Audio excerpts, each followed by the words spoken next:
Blangkon yang berbahan dasar dari batik ini tidak begitu rumit dalam pembuatannya. Bahannya pun cukup mudah didapatkan. Di antaranya kain batik, kain mori hitam, kertas koran, kertas karton sebagai bagan awalnya.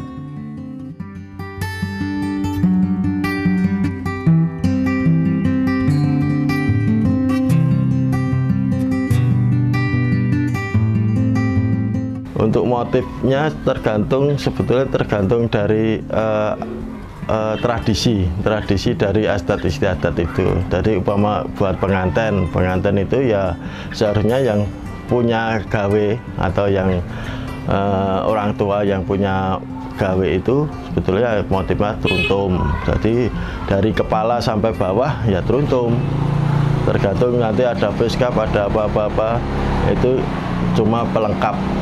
Tapi ya khususnya dari Blangkon sendirinya kalau punya gawe teruntum. Tapi kalau dari matanya sendiri ya motifnya macam-macam. Tapi banyakkan sido. Tapi sekarang banyakkan yang modang seperti prodo lah, biar mencolok, dibuat kemasan-kemasan gitu.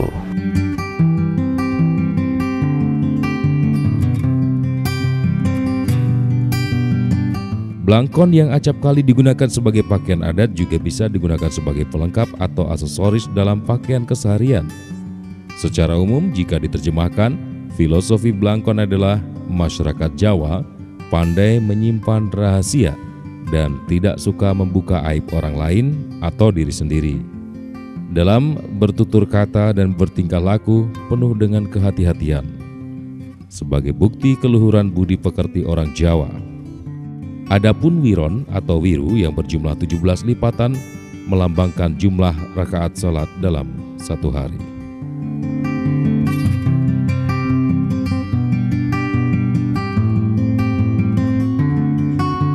Untuk filosofi Blangkon, sebetulnya Blangkon itu dari berbagai macam yang mengikat di Blangkon itu ada namanya kudungan, ada waton, ada tutupan, ada jebeh. Di dalaman sendiri ada namanya irengan atau congkeng. Untuk filosofi Blangkon sendiri, kenapa di dalam itu namanya irengan atau congkeng?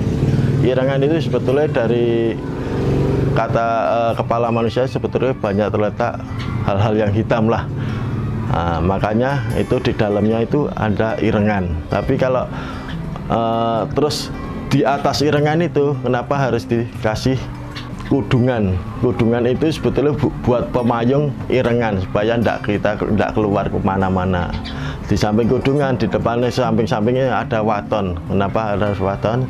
Soalnya kenapa kita harus waton itu kalau ngomong jangan asal waton. Berarti istilah dari waton itu. Di samping itu, di tutupan itu kenapa harus dikasih tutupan biar yang tadi hitam-hitam itu tidak keluarlah kemana-mana. Terus asal mula dari wiron itu sebetulnya pikiran manusia yang berlipat-lipat, makanya dikasih nama wiron. Wiron itu ya, kain yang dilipat-lipat itu namanya wiron, yang berlipat-lipat lah. Terus jebeh sendiri. Kenapa ditaruh belakang? Biar kita kenapa harus tadi ada waton dikasih jebeh terusannya supaya kita nggak jebeh lah, nggak kemana-mana. Makanya dibuat filosofi Blangkon itu ya ikatan dari berbagai macam supaya kita nggak keluar kemana-mana, asalkan kita bisa ngeterbeni lah, khususnya buat pikiran manusia biar nggak kemana-mana, nggak berpikiran buruk lah, selalu baik. Makanya irengan itu harus dikasih dengan berbagai-bagai macam itu. Jadi blangkon adalah sebuah wujud pengendalian diri dengan penampakan bagian depan blangkon yang diikat rapi atau diwiru dengan halus, lalu menahan gejolak emosi. Dalam hal ini, rambut sebagai lambang gejolak emosi dengan mengikatnya di belakang kepala sehingga berbentuk benjolan. Meski hati panas, tapi kepala harus dingin. Maka bila emosi sudah tak tertahankan dan meledak, lelaki Jawa harus mengurai mondolan di blangkonnya dan membiarkan rambut panjangnya tergerai.